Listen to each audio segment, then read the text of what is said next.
Graça e paz, queridos, boa noite. Queria agradecer a Deus mais uma vez por mais uma oportunidade que o Senhor nos concede, debaixo da sua misericórdia e graça, de estar compartilhando mais um texto das Escrituras Sagradas para crescimento meu e seu, amém? Mas antes de estar fazendo a leitura, eu convido você, onde estiver, a fechar seus olhos e orar comigo, amém? Para que eu e você venha entender e compreender essas verdades expressas, amém, irmão? Paizinho amado, Pai querido e Pai santo, meu Deus, em nome de Jesus Cristo, Senhor, nós queremos louvar e agradecer por mais essa oportunidade que o Senhor nos concede, por meio de graça e de misericórdia, meu Pai. Queremos te agradecer, ó Deus, pelo Santo Espírito do Senhor que habita em nós, nos ajudando, nos guiando em toda a verdade, abrindo nossos olhos do entendimento, Senhor, nos ajudando cada dia, Pai, meu Deus, ser obediente àquilo que o Senhor nos ensinou, Pai.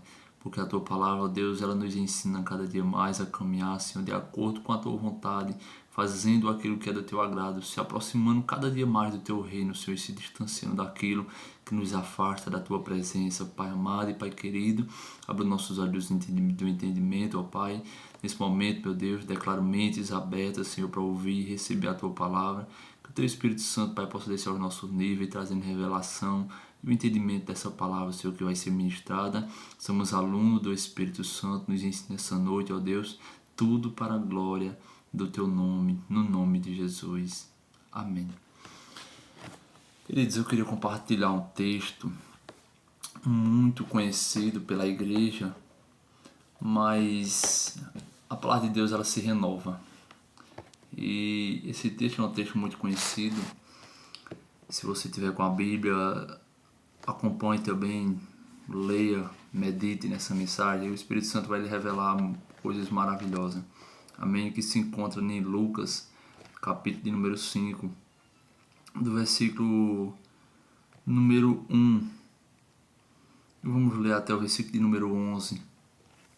Amém? Para que você entenda bem aquilo que a palavra de Deus ela tem falado conosco. Isso é um versículo onde Jesus ele convoca os seus discípulos. Amém? Outras traduções falam que é a pescaria maravilhosa e os primeiros discípulos. Tudo bem? Eu estou lendo a King James e também estou com outra tradução que é Almeida Corrigida e Fiel, que é muito boa também. Versículo 1 do capítulo 5 que diz assim: E aconteceu que num determinado dia Jesus estava próximo ao lago de Genezaré, e a multidão os espremia de todos os lados para ouvir a palavra de Deus. E ele observou junto à beira do lago 2 barcos, deixando ali, ou estando ali, pelos pescadores que, havendo desembarcado, cuidavam de lavar as suas redes. E então entrou num dos barcos, o que pertencia a Simão, e lhe disse que afastasse um pouco da praia, e ausentando-se ou sentando-se no barco, ele começou a ensinar o povo. E assim que acabou de ministrar e acabando de ministrar, dirigiu-se ao Simão e aos demais e lhes pediu: Ide onde as águas estão mais profundas e lançai as vossas redes para a pesca. E ao que lhe perguntou Simão: Mestre, tendo trabalhado durante a noite toda, não pegamos nada. Todavia, confiando em tua palavra, lançarei as redes. E assim procederam e pegaram enorme quantidade de peixes, tantos que as redes começaram a se romper. Por esse motivo, acenaram aos outros amigos no outro barco para que viessem ajudá-los. E eles, chegando, lotaram ou encheram os 2 barcos, ao ponto de começar a afundar. Diante de tamanho evento, Simão se prostrou aos pés de Jesus e declarou: Afasta-te de mim, Senhor, pois sou homem pecador. Porquanto ele e seus companheiros estavam maravilhados com a pesca que havia realizado. Versículo 10. Assim como Tiago e João, filhos de Zebedeu, que eram sócios de Simão, todavia Jesus revela a Simão: Não tenhas medo, a partir deste momento tu serás um pescador de vidas humanas, ou de homens, dependendo da tradução. E então eles arrastaram seus barcos à praia, renunciaram a todas as coisas e seguiram a Jesus Cristo.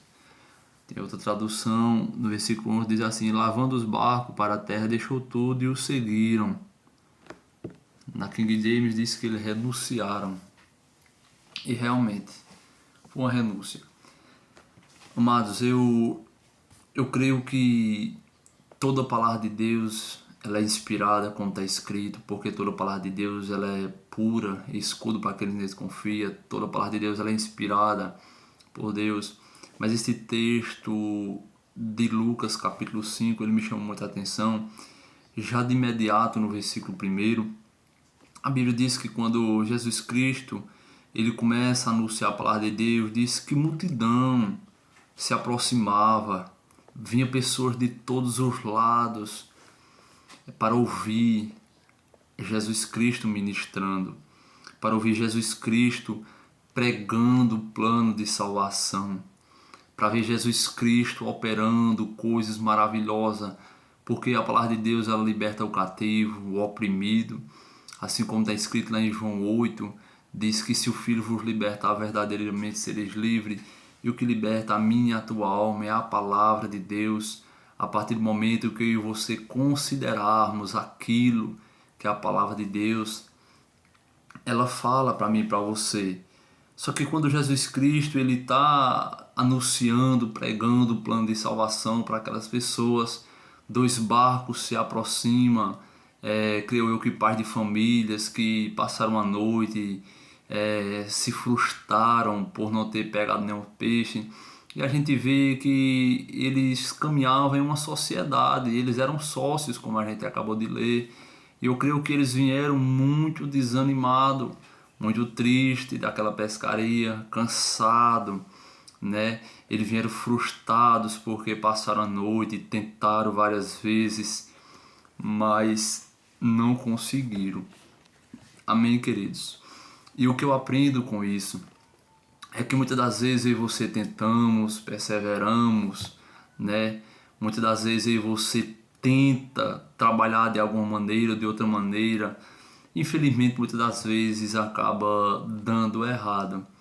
Mas eu entendo que nem sempre quando dá errado é porque Deus não queira que dê certo. E eu quero que você preste atenção nesse contexto, é bem interessante, né? Muitas das vezes acontecem coisas nas nossas vidas que eu e você acaba se frustrando, desanimando, deixando muitas das vezes de acreditar naquilo que o Senhor ele fala em sua palavra, a promessa que ele fez para mim e para você. Muitas das vezes as pessoas lançam palavras sobre a minha e a tua vida, que muitas das vezes você acaba sendo cativo dessas palavras. Muitas das vezes você deixa de considerar aquilo que nós ouvimos da palavra do Senhor, e muitas das vezes acabamos considerando aquilo que o homem falou. Amém, queridos? Mas a Bíblia diz: para passarão céus e terra, mas a palavra do Senhor ela não passará. Ou seja, ela não deixará de se cumprir, porque o fiel é aquele que nos prometeu. Amém, queridos?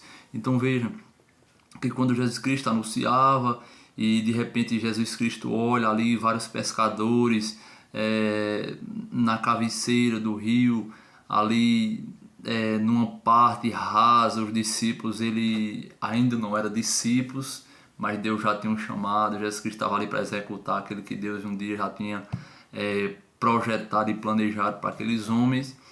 Amém? Porque Deus ele é soberano, a obra de Deus ela é completa. Então quando Jesus Cristo ele observa que aqueles discípulos estão ali lavando as suas redes, os discípulos ali de cabeça baixa, os discípulos ali triste, cansado, talvez não tenha se alimentado direito, né? Porque quem é pescador sabe que muitas das vezes os pescadores vão e se alimentam da própria pesca. Então pode acontecer essa situação. Amém? No versículo de número 4 diz assim: e assim acabando de ministrar, dirigiu-se a Simão E aos demais ele pediu: ide aonde as águas são mais profundas e lança as vossas redes para pescar. Veja que Jesus Cristo, nesse momento, após ele ter acabado de ministrar, e eu entendo que a Bíblia diz, em primeiro lugar, buscar o seu reino e a sua justiça. Buscar o reino de Deus é pregar a palavra de Deus, é obedecer aquilo que você ouvimos, é crer naquilo que foi ministrado, não só pelos apóstolos, também por Jesus Cristo e por nossos irmãos nos dias de hoje. E quando Jesus Cristo ele termina o seu sermão, creio que muitas vidas foram abençoadas, creio que muitas vidas elas receberam cura, porque a Bíblia diz que onde Jesus Cristo ele passava, milagres aconteciam, vidas eram libertas no mundo espiritual, de enfermidade, de espíritos imundos. E a gente vê que Jesus Cristo agora ele vai ao encontro desses discípulos e ele chega até Simão e fala, diz: olha, Simão, volta, vai no lugar mais profundo e lança as redes. O que eu acho interessante, irmão, é que Jesus Cristo ele sempre quer isso para mim e para você, uma profundidade maior. E sabe o que é profundidade? É uma intimidade, um relacionamento profundo, um relacionamento, irmãos, ao ponto de quando eu e você se ajoelhar e dizer: Pai, eu preciso conversar contigo, eu preciso compartilhar. Hoje eu fui frustrado, hoje eu me frustrei, hoje eu fui caluniado, hoje eu preguei a sua palavra, hoje eu ouvi falar da tua palavra, hoje eu senti a sua presença. É isso que Deus ele quer de mim e de você, um relacionamento profundo, um relacionamento sincero. E esse texto ele é um texto onde vai ensinar eu e você a ter um relacionamento profundo. E através dessa profundidade, desse relacionamento, eu e você vamos passar a contemplar coisas poderosas que Deus ele quer nos mostrar com a ajuda do Espírito Santo. Louvado e agradecido seja o nome do Senhor. Amém, queridos? E quando Jesus Cristo ele pede para que Simão, que era Pedro, lançar a rede, ele diz: Senhor, pescamos durante a noite toda, não pegamos nada. Mas o que me chama a atenção é que mesmo ele estando desacreditado, cansado, desanimado e frustrado, ele diz na parte C, ele diz assim: olha, conforme a tua palavra lançarei as redes. Em outra tradução, ele diz: nada apanhamos, mas porque manda, lançarei a rede. Na King James diz: confiando em tua palavra, lançarei as redes. Está no versículo 5. E Pedro ele vai agora para um lugar mais profundo, ele se afasta um pouco da cabeceira do rio. Só que o que eu acho interessante é que um barco foi e o outro ficou. Amém, queridos? E a gente vê que Pedro ele foi e disse: não, irmão, fique aí, né? Creio que Pedro ele não sabia daquilo que Cristo já tinha projetado, ia ser algo compartilhado para aqueles irmãos ali, momento onde eles iam contemplar a obra redentora de Cristo, eles iam ali contemplar o poder de Deus se manifestando, até porque não estamos falando de pescadores amadores, pescadores que não tinham conhecimento, pescadores que não tinham experiência, mas ao contrário, eram homens de experiência, eram homens que há muito tempo eles pescavam, muito tempo eles sabiam os lugares, os pesqueiros onde tinha peixe. E Jesus Cristo ele mostra, tem um filósofo que ele diz algo muito interessante, ele diz: só sei que nada sei. E muitas das vezes nós acabamos passando por situações em que muitas das vezes eu e você trabalha numa área, acha que tem uma experiência muito grande, mas Deus ele sempre tem algo a mais para nos ensinar, amém, queridos? Deus ele não se limita. Muitas das vezes o ser humano quer limitar o poder de Deus, mas ele não tem limite, ele é soberano, ele é santo. Do Senhor é a terra, a sua plenitude, o mundo e aqueles que nele habitam.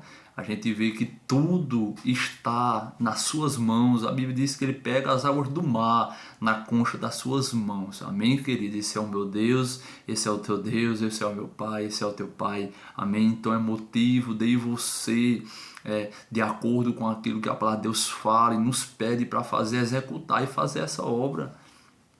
Para que você venha contemplar a soberania do nosso Senhor Jesus Cristo.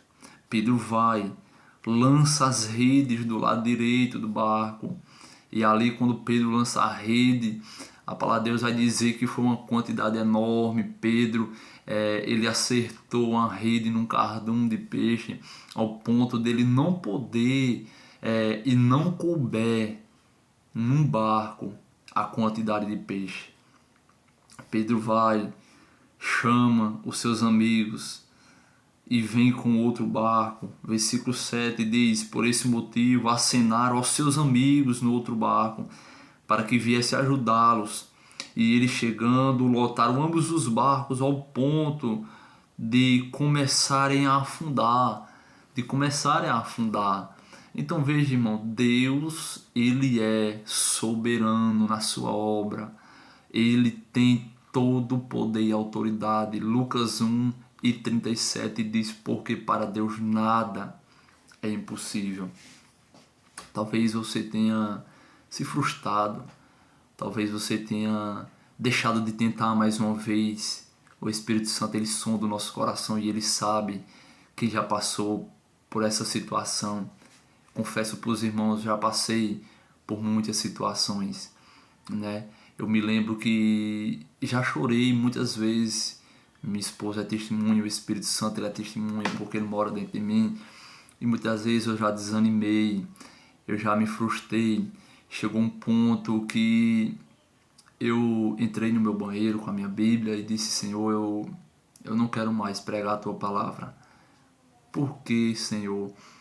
É tão difícil. É tão difícil para a gente que anuncia a palavra, a gente que fala a verdade, a gente sofre tanto. As pessoas não dão crédito à tua mensagem. A gente tenta, quer fazer a coisa da maneira certa, mas infelizmente muitos se levantam para querer nos parar. Mas Deus, ele falava no meu coração algo muito interessante, e a partir daquele dia, faz aproximadamente, eu creio que mais de 3 anos, essa experiência, o Espírito Santo colocava ali no meu coração e dizia: isso é para você ver o que o Salvador passou por amor da vossa vida. E aquele dali quebrou as minhas pernas, ali me fez entender. E de imediato o Espírito Santo, ele me levava para o livro de Pedro, onde Pedro, ele vai falar e diz: olha, bem-aventurado sois tu, né, no plural, quando fodes perseguido, caluniado, vituperado, quando for perseguido por amor do Evangelho. Então sabei que o Espírito de Deus, ele habita em vós. Então veja, irmão, a palavra de Deus, ela tem resposta para todas as nossas necessidades espirituais. Muitas pessoas dizem: não, mas Deus tem resposta para tudo. E não é dessa maneira. Quem lê Bíblia, quem conhece as Escrituras, se for lá para Jonas, no último capítulo, lá tem um ponto de interrogação. Jonas fez uma pergunta, Deus não responde. Mas a Bíblia tem resposta para todas as nossas necessidades espirituais. Deus, ele sabe o que você precisa. Ele nos conhece, ele é nosso Criador, nosso Senhor, nosso Pai. Amém? E a gente vê que a partir do momento que você decide renunciar a si mesmo, que você decide carregar a cruz, é onde, irmão, o velho homem tem que ser sepultado. Tem que ser sepultado. Não devemos mais viver da maneira que você vivia antes. Até porque Paulo vai dizer que nova criatura somos. Todo aquele que está em Cristo, nova criatura é. As coisas velhas já se passaram, foi lançado no mar do esquecimento. E isso que tudo se fez novo. Andar em novidade de vida. Buscar as coisas que vêm de cima, buscar as coisas que vêm do alto. porque só dessa maneira, tendo uma mente renovada, tendo entendimento daquilo que as Escrituras ensinam, é a partir desse momento que você vamos entender aquilo que o nosso Senhor e Salvador Jesus Cristo ele passa, aquilo que ele disponibilizou, nos presenteou por meio das suas feridas, por meio do seu sofrimento. Amém?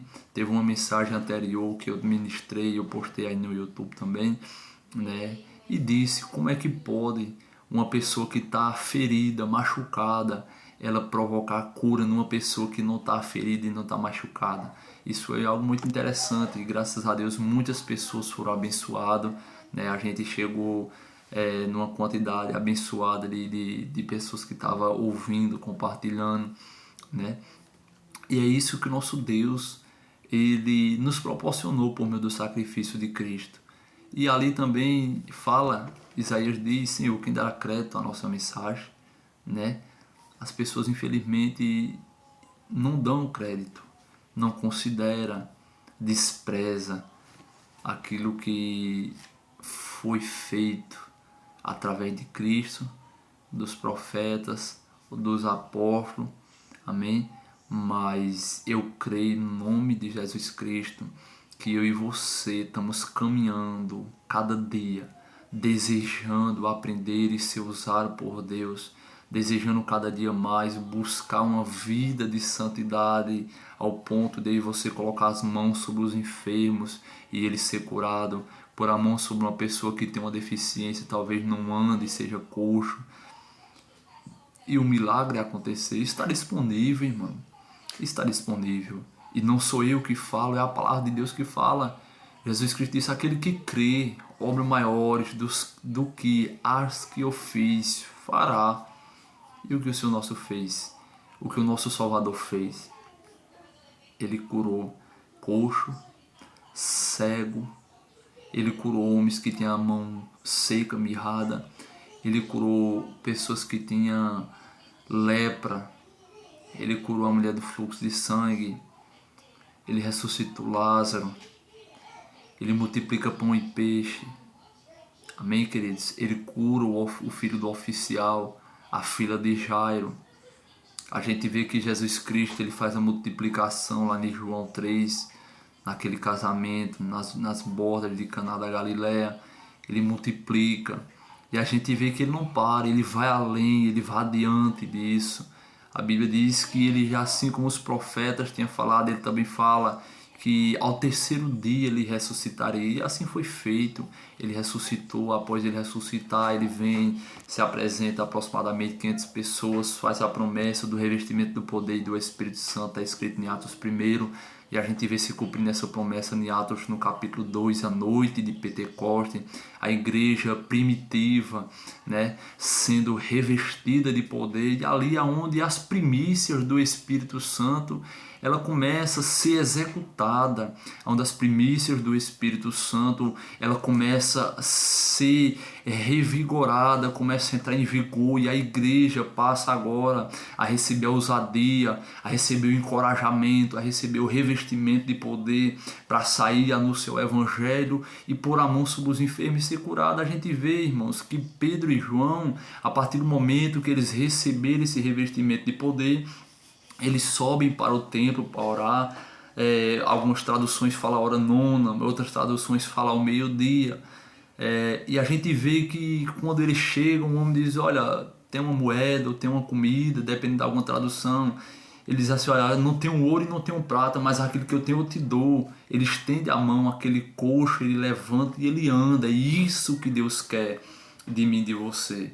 Essa ousadia, esse relacionamento, essa intimidade, buscar ser cheio do Espírito Santo, a crucificar a carne, renunciar à carne, renunciar aos desejos próprios para assim fazer a vontade de Deus. É isso que o nosso Senhor ele quer de mim e de você. Amém? Eu também estou aprendendo.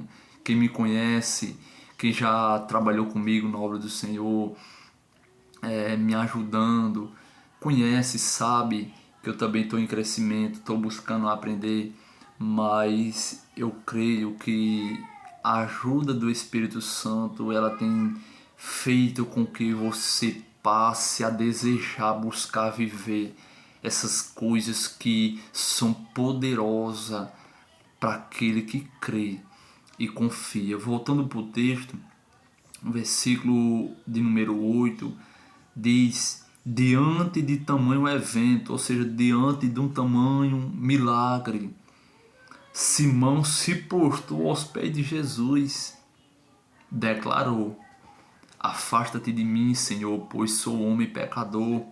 Vou ler na outra tradução. Diz assim: vendo isso, Simão Pedro prostrou-se aos pés de Jesus, dizendo: Senhor, ausenta-te de mim, pois eu sou um homem pecador. A gente vê que Pedro, ele reconheceu a soberania e a majestade do Salvador, ao ponto de Pedro confessar que era pecador. E o que me chama a atenção é que se eu e você meditarmos num contexto geral da Bíblia, a gente vê que Isaías confessa o seu pecado, Moisés confessa o seu pecado, Jeremias confessa o seu pecado. Amém, queridos? Outros e outros profetas confessam que é pecador. Pedro confessa que é pecador.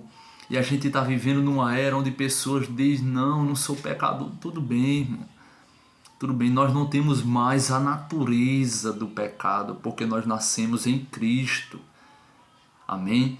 É a natureza de Cristo que foi posta em mim e em você através do Espírito Santo. Mas infelizmente eu e você ainda pecamos. E temos que confessar a Cristo que somos pecadores e necessitamos da sua misericórdia. Amém? Porque a palavra de Deus disse: a misericórdia do Senhor são as causas de nós não sermos consumidos. Então veja, irmão, ser santo não é querer ser melhor do que ninguém. Ser santo é ser humilde. Ser santo é ser manso. Ser santo é ser obediente à palavra. Ser santo é ter os frutos do Espírito Santo, as primícias do Espírito Santo na vida dela. Ser santo é confessar o pecado. Vou mostrar para você aqui em Tiago, no capítulo de número 5. Tiago 5. Se você tiver Bíblia e puder ler, capítulo 5 de Tiago, versículo 16, diz assim: ó, confessai as vossas culpas uns aos outros e orai um pelos outros, para que sereis, ou a oração feita por um justo pode muito em seus efeitos. Ele até cita e fala de Elias, que era um homem justo, né? Mesmo quando ele tinha sua dificuldade, mas ele orava. Ele pediu para que não chovesse por 3 anos e 6 meses e não choveu sobre a terra. Orou outra vez e o céu deu chuva à terra e reproduziu fruto, irmão. E a gente vê que não só na vida do profeta, de Elias, mas na vida de Moisés, né? A coluna de fogo, a sarça. A gente vê que Deus ele revela aquilo que é sobrenatural no mundo natural, que é para as pessoas crer, acreditar. Infelizmente, a fé não é bem isso. A fé é crer para ver, não é ver para crer. Mas Deus, ele é soberano, ele sabe de todas as coisas. Amém?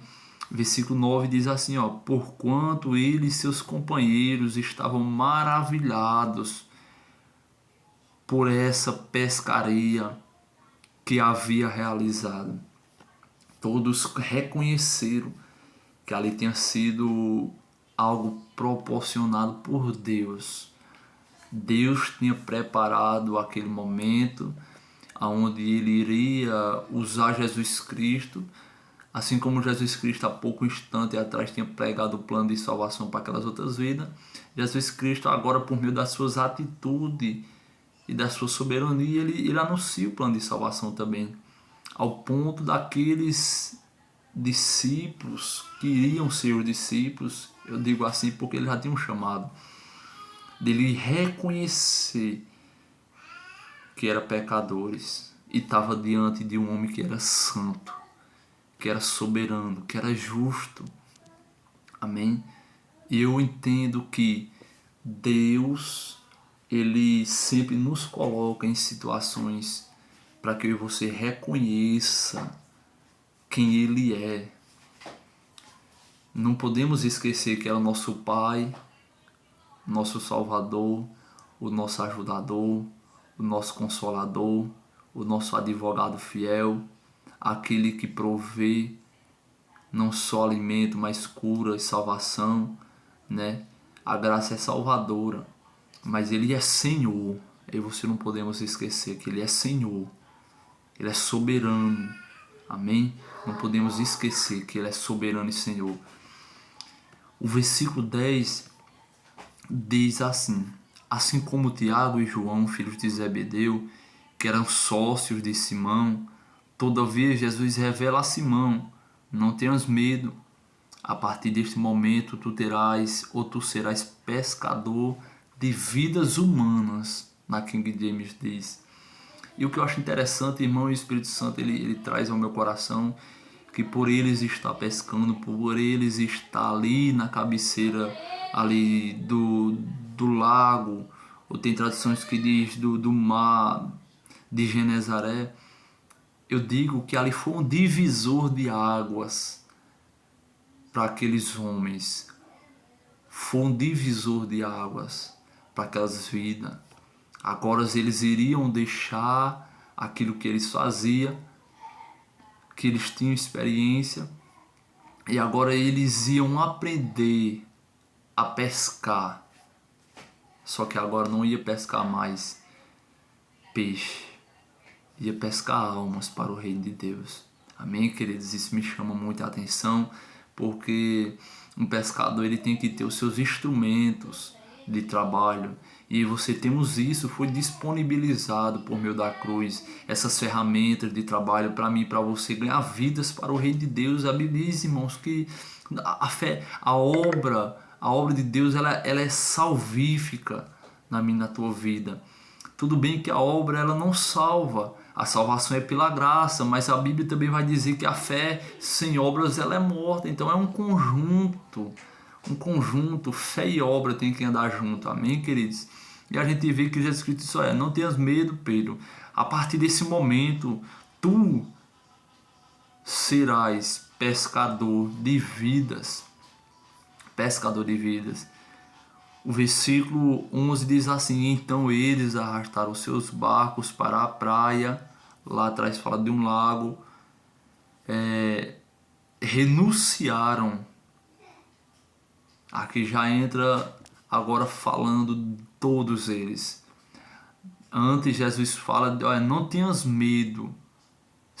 Jesus tendo revelado a Simão disse: não tenhas medo, a partir de hoje, desse momento, tu serás um pescador de vidas humanas. No versículo 11 diz assim: então arrastando seus barcos, os dois, para a praia, renunciaram todas as coisas e seguiram Jesus Cristo. Veja, irmão, eles iriam iniciar um processo de modelagem, um estilo de vida diferente, e é onde Jesus Cristo diz: aquele que quiser vir após mim, renuncie a si mesmo, toma a sua cruz e siga-me. Renunciar a si mesmo é a primeira coisa que você deve entender, que a partir do momento que você deixou de fazer aquilo que você fazia antes de errado e que desagradava a Deus, devemos agora viver uma vida de renúncia, renunciar a si mesmo, assim como a palavra diz. E eles renunciaram a todas as coisas. Eles decidiram ali, por meio daquela atitude deles, decidiram renunciar àquela vida que eles tinham para viver a vontade de Deus, para viver aquilo que Deus depositou no coração deles naquele momento que eles encontraram o Salvador. Quem tem um verdadeiro encontro, ele tem um desejo. Tudo bem que a gente vê que lá na frente Pedro nega, a gente vê que tem a incredulidade de Tomé, a gente vê que Judas vai o trair, tudo bem, mas de 12 discípulos, 11 permaneceram no ministério mas na frente vai ter eleição e for o outro, tudo bem, mas eu estou falando desse momento dos 12. E a gente vê que um se corrompeu, mas os outros permaneceram fiel. E o que eu entendo é que ser convertido é uma coisa e ser discípulo é outra coisa. Quem é discípulo obedece à senhoria de Deus, o seu senhorio de Deus. Ser um discípulo de Jesus Cristo é dar fruto. Sabe que fruto é esse? Assim como a palavra de Deus diz, frutos dignos de arrependimento. A minha mensagem é a tua mensagem, ela tem que ter a unção do Espírito Santo, ao ponto de provocar num coração ou num homem interior da pessoa que vai estar ouvindo um desejo, a convicção por meio do Espírito Santo, que ela deve se arrepender e viver em novidade de vida. É isso que Deus quer, é isso que Deus procura, é isso que Deus, um dia, quando Ele faz o plano de salvação, Ele determinou que você fosse pescadores de vida. E aí você devemos sim buscar viver uma vida aonde Deus ele venha se utilizar de mim, de você. A gente vai ver, irmão, que aqui em Atos, aqui eu vou ler em Coríntios, segundo os Coríntios 2:17, a gente vai ver isso é a igreja, né? A igreja de Cristo, os apóstolos, cheio do Espírito de Deus, cheio da sabedoria, cheio do entendimento de Deus, né? Paulo agora ele vai estar instruindo a igreja de Coríntios, falando dos ministros do Evangelho.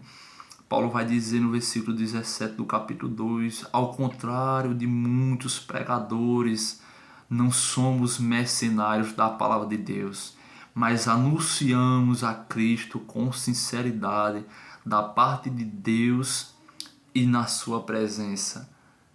Veja o entendimento que eles adquiriram por meio da obediência, por meio do seu esforço, por meio do desejo que havia no coração deles.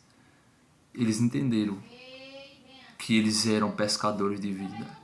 Amém, queridos? Então essa é a vontade de Deus, esse é o desejo de Deus para mim e para a tua vida. Amém, queridos? Que você tenha esse entendimento, que você tenha esse desejo de permanecer em Cristo, buscando viver a sua vontade, porque a palavra de Deus diz, porque a vontade de Deus ela é boa, ela é perfeita, ela é agradável, e é ela que você temos que obedecer. Não a minha e a tua vontade, não o meu e o teu pensamento, mas os pensamentos de Deus para mim e para você. Espero que os irmãos estejam sendo abençoados, que foram abençoados, assim como eu fui abençoado, recebi a minha porção e eu creio que você pode compartilhar.